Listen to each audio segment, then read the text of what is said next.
हम चलते हैं 1.1 एग्जाम्पल की तरफ। आपको आसान लफ्ज़ों में मैं समझाता हूँ कि नंबर को साइंटिफिक नोटेशन में कैसे लिखा जा सकता है। तो एग्जाम्पल आप देख रहे हैं किताब में, जिससे डिस्टेंस बराबर है,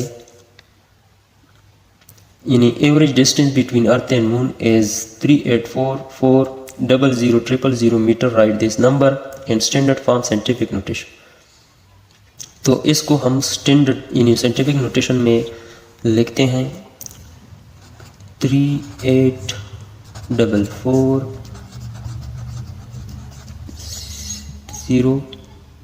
मल्टीप्लाइड बाई 10 पावर ऑफ 0, क्योंकि हमारे पास अभी तक पावर 0 है।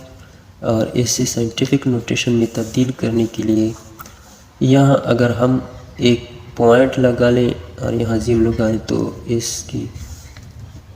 तो मैथ्स के रूल के मुताबिक इसमें कोई चेंज नहीं है, तो हम इसे लगा सकते हैं। तो हमारे पास ये नंबर है और इसी पॉइंट को हम यहाँ से लेकर यहाँ ले जाएं, तो यहाँ ले जाने के लिए हमने क्रॉस किया 1 डिजिट 2 3 4 5 6 7 8 डिजिट को हम क्रॉस करेंगे, जिससे हमारे पास आएगा 3.8440 मल्टीप्लाइड बाई 10 पावर ऑफ 8, क्योंकि हमने 8 हिस्सों को क्रॉस किया। बाएं तरफ चले हमने बाएं तरफ डिसिमल को, क्योंकि हमने डिसिमल को बाएं तरफ 8 हिस्सों के बाद लगाया। तो ये बन गई हमारे पास साइंटिफिक नोटेशन। इसे शॉर्ट फॉर्म में लिख सकते हैं 3.844 मल्टीप्लाइड बाई 10 पावर ऑफ 8, या इसी तरह भी लिख सकते हैं 3.84 मल्टीप्लाइड बाई 10 पावर ऑफ 8।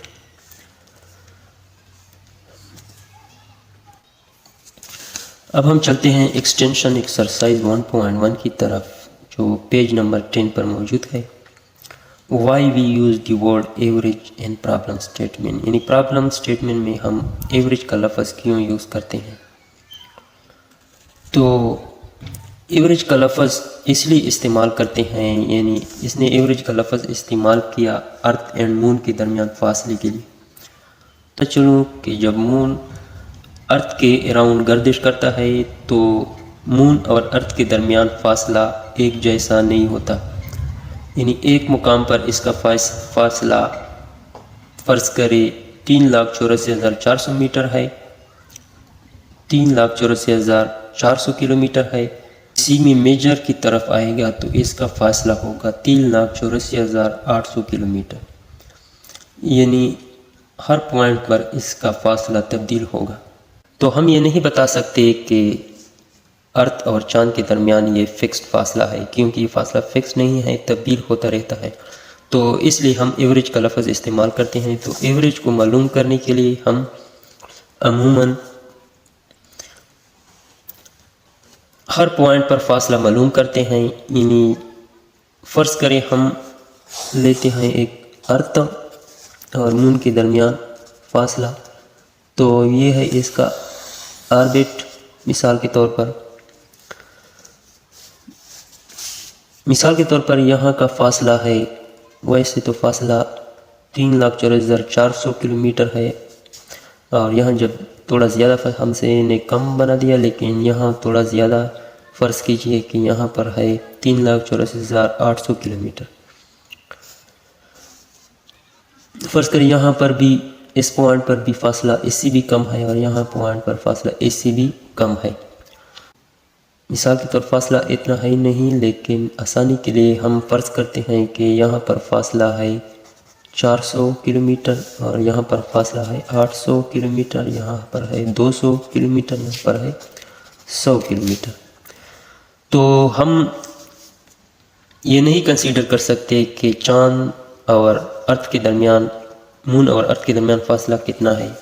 तो हम इसका एवरेज लेते हैं। तो एवरेज लेने के लिए हम इन चारों को जमा करेंगे, प्लस 200 प्लस 800 प्लस 100।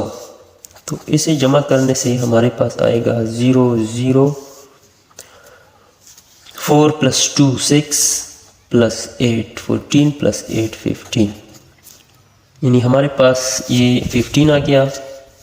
अब हमने 4 पॉइंट पर इसका फासला लिया है, तो जब 4 पॉइंट पर लिया है तो इसे हमने 4 हिस्से जमा किए, तो हम इसको भी 4 पर तकसीम करते हैं। तो इसे 4 पर तकसीम करने से हमारे पास आएगा 4 एकम 4,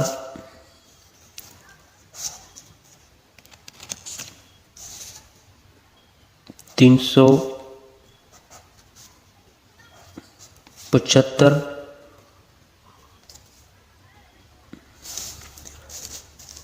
हमारे पास आएगा 1500 तकसीम 4, इसी तरह और 3 4 12 3 0 और 7 4 28, हमारे पास आएगा 2। अब इस 0 को नीचे ले आए, हमारे पास अब बन गया 4 5 20, हमारे पास आ गया 375, यानी हमारे पास एवरेज आ गया 375 किलोमीटर, यानी तीनों का एवरेज हमने लिया के दरमियान। अब हम ये बता सकते हैं कि अर्थ और मून के दरमियान फासला तकरीबन इतना है।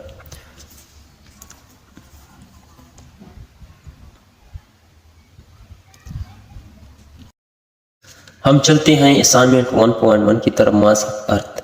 मास ऑफ अर्थ को हम साइंटिफिक नोटेशन में किस तरह लेते हैं? तो मास ऑफ अर्थ है 5, जो किताब में दिया गया है 5980 000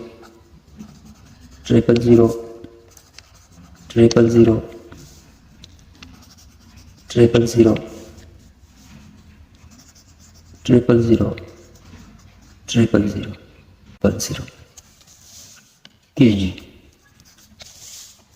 अब हम इसे साइंटिफिक नोटेशन में लिखने के लिए हम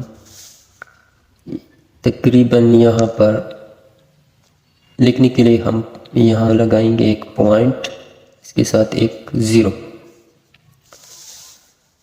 तो पॉइंट को यहाँ से यहाँ ले जाने के लिए हमने कितने हिस्से यानी कितने डिजिट को क्रॉस किया यहाँ ले जाने के लिए? तो इसे हम यहाँ से लेकर यहाँ लगाएंगे डेसिमल को। तो हमने कितने हिस्सों को क्रॉस किया? 1 2 3 4 5 6 7 8 9 10 11 12 13 14 15 16 17 18 19 20 21 22 23 24 हिस्से। तो हमारे पास आ गया 5.9। किताब के रूल के मुताबिक तो इसने लिखा है कि 5.980000।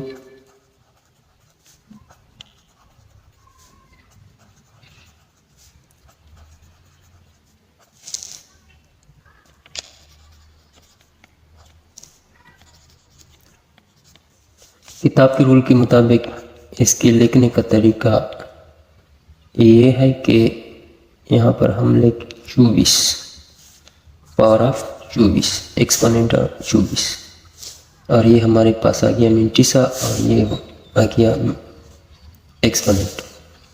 लेकिन इसे शॉर्ट फॉर्म में इस तरह भी लिख सकते हैं कि ये बराबर है nearly equal to 5.98 multiplied by 10 power of 24 kg।